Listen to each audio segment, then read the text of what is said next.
Täna on elektriliste hambaharjade valik nii suur, et selle õige leidmine on omaette oskus. Aga kuidas siis targalt valida endale elektriline hambahari? Sellest räägimegi spetsialistiga. Kas elektriline hambahari sobib kasutamiseks kõigile? See oleneb elektrilisest hambaharjast, sest tehnoloogiaid on hästi palju erinevaid. On väiksemate liigutuste arvuga, mis on mõeldud nagu kergelt toetama manuaalset hambapesu, aga on ka suuremate liigutuste arvuga, mis on ikkagi mõeldud, et nad teevad ise kogu töö ära ja inimene ühtegi harjamisliigutust juurde tegema ei peaks.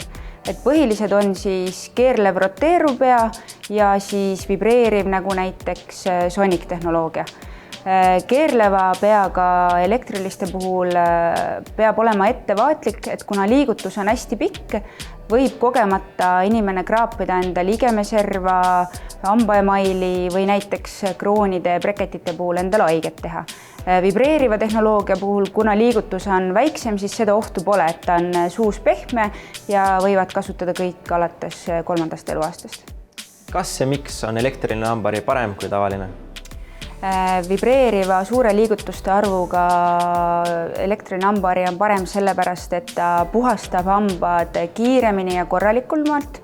Inimene peab selleks nägema ise vähem vaeva ja ta on suus pehmem, et hoides teda ilusti paigal, nii nagu pesema peab.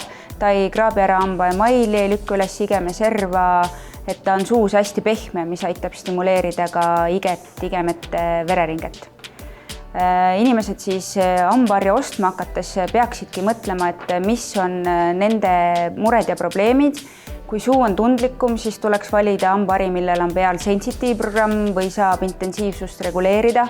Kui inimene tarbib igapäevaselt väga tugevaid hambaid parkivaid asju, nagu näiteks tubakas, kohvi, must tee, peet, et siis tasuks valida hambahari, millel on peal näiteks white programm, mis aitab hammastel paremini plekke eemaldada.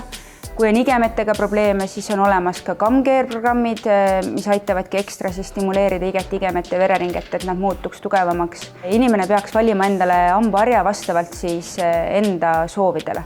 Et ei pea võtma endale äpiga versiooni, kui inimesel pole nutitelefonigi. Ja ei pea olema Wutlaris laetav, kui inimene reisil enamasti ei käigi, vaid on kodune, et vastavalt enda vajadustele ja suuprobleemidele. Kellel on probleeme rohke hambakivi tekkimisega, on olemas ka polisprogramm, mis aitab ekstra eemaldada katu probleemsetest piirkondadest ja vähendab siis tugevalt selle kivi tekkimist. Mis on erinevate turul olevate vibreerivate hambaharjade suurim erinevus? Vibreerivatel suurim erinevus on vibreerivate liigutuste arv, et soovitaks valida ikkagi selle, millel on üle 30 000 löögi minutis. Ja siis edasi tekib palju mudeleid, millel siis on hinna erinevuse tekitab see, kui palju on peal erinevaid programme, kui palju on kaasas erinevaid lisatarvikuid, otsikuid, erinevaid laadimissüsteeme, kas ainult koduseks, reisil, Wutrarist, UV-kambriga hambaharja peade desinfitseerimiseks, kellel on igemeprobleemid. Et nagu ma ütlesin, et lähtuda tuleks enda probleemidest suuhügieenis ja sealt leida siis, millised programmid oleks teile vajalikud. Korraliku tehnoloogiaga elektriline hambahari on kindlasti efektiivsem, puhastab paremini ja suus pehmem kui manuaalne hambahari ja inimene ostma minnes peaks lähtuma enda personaalsest vajadusest.